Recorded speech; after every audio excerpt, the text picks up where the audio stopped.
यहाँ आपको अपडेट करेंगे। फौजी अदालतों में सिविलियंस के ट्रायल के खिलाफ दरखास्तों की समाअत सुप्रीम कोर्ट में हुई। अदालत ने फैसला महफूज कर लिया है। आज दौरान समाअत अटॉर्नी जनरल ने जेर हिरासत 102 अफराद की फहरिस्त पेश की है। डॉन न्यूज के नुमाइंदे हसीब भट्टी हमारे साथ मौजूद हैं। हसीब, अपडेट कीजिएगा इस हवाले से।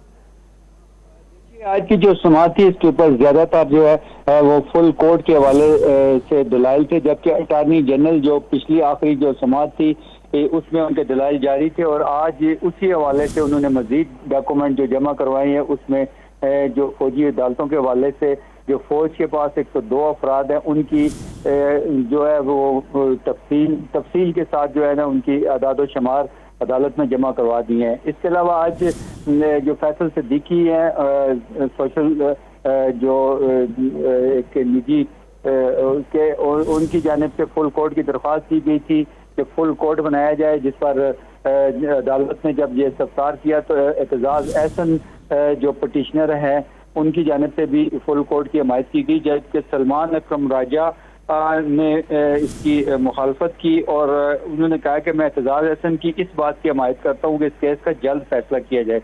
उसके अलावा चेयरमैन PTI के वकील शुएब शहीन ने भी फुल कोर्ट की मुखालफत की है।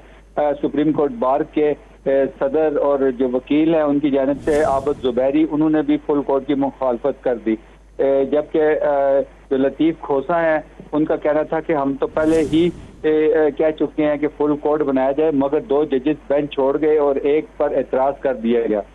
अदालत ने फैसला महफूज कर लिया गया है कि फुल कोर्ट बनेगा या नहीं, ये अदालत जो है अपने जो ऑर्डर जारी करेंगे उसके अंदर इसको वाज़ेह कर दिया जाए। हमें अपडेट कर रहे थे।